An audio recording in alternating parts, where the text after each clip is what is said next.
just sitting here in between therapy sessions, and I'm realizing lately that it doesn't matter who walks into my office. It doesn't matter what the presenting problem, quote unquote, is.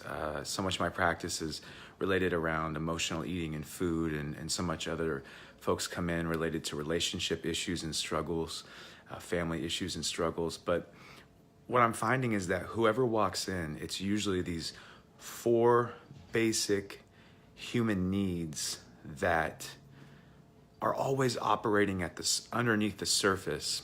Oftentimes people aren't even aware of it, but they're the things that are driving the behaviors that drive them in to come into therapy. So I don't care if it's emotional eating. I don't care if it's brokenness in a marriage that looks like cheating, lust, pornography. I don't care if it's narcissistic tendencies like wanting love and adoration through likes on your Facebook posts. I don't care what it is. All of the things that we view, we get sucked into viewing on a surface level, and we're not looking at what's driving that behavior, what's the function of that. And I really, truly believe it comes down to these 4 basic principles, these 4 basic human needs. And if I show you those human needs, when I show people them, they often go, yeah, it makes sense that I want that. But instead we get so focused on what we call the ugly behaviors that are destructive, yes. But in order to really get to the root of change, we have to have compassion for the deeper things that are driving it. Those 4 things are simply, number 1, unconditional love. We all have a basic human need, a desire to be unconditionally loved. The second one is acceptance. We all have this desire to be accepted.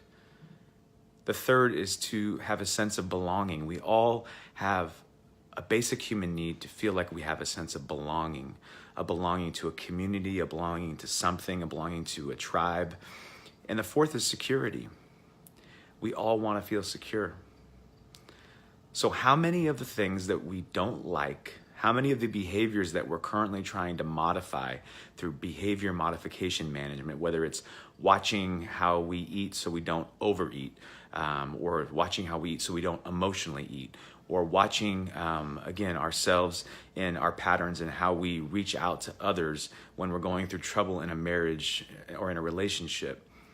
How much of that it comes down to really being motivated by these 4 basic human needs: a sense of having unconditional love, a sense of having belonging, acceptance, and security. I think if we really focus on those things, what it does is it provides a context. And I always say a context is your gateway to compassion, because your context is your story. And when you understand the backstory and you understand your attachment history and why you've always looked for belonging and acceptance in these external sort of ways, you can actually start to focus within to try to meet that sense of belonging, meet that sense of acceptance, unconditional love and security within. And it can only be met within. I do believe personally that, for me at least, that journey of meeting it within started off as just one that I found on my own. Eventually it morphed into a spiritual journey. I think for a lot of people it is that journey of meeting those 4 basic needs. But the point is that let's stop focusing on the ugly behaviors, quote unquote, and let's start focusing on the basic human needs. Because when you focus on the fact that you have a basic human need for acceptance, belonging, unconditional love, and security, what it allows you to say is it says, yeah, I don't like that when I put those posts on Facebook that there's a part of me that kind of like gets excited or gets a rush of dopamine and serotonin from the amount of likes that I get. I don't really like that about myself. Or I don't really like there's a part of me that really does feed off the attention that I get from others when I go out into certain places. Or I don't like the fact that because of all the pain and brokenness I've had around not feeling like I have loved, not feeling like I have acceptance or belonging, not feeling like I have security, that I'm a control freak, or that I end up eating away all of those feelings. I feel so uncomfortable. I numb them. Quit focusing on the behavior, because the behavior makes you feel shame. And shame is what keeps you from opening up and sharing the things that you need to work on, right? If we get stuck in all those things, I'm an emotional eater, I'm a control freak, I'm a little narcissistic, guess what? You'll never, ever open up to change. You'll never share that with someone. You'll never ask for help. You'll never ask for support.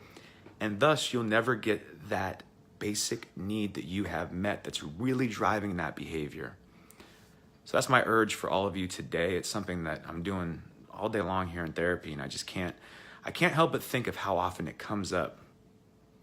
Not just for people sitting on the couch, but for the guy sitting in the chair too. It happens for me all day long. All those things that I mentioned, some variation of those things at some point in my life, I have been caught up in. And some point today, I will be caught up most likely or tempted in one of those areas or directions because of how powerful the desire in me is to be feeling the sense of unconditional love, belonging, security, acceptance. We all need it. Where are we getting it met from? Externally, or are we meeting it somehow within? I think really that's the solution. And again, it's all about focusing on the function of the behavior and not on the behavior.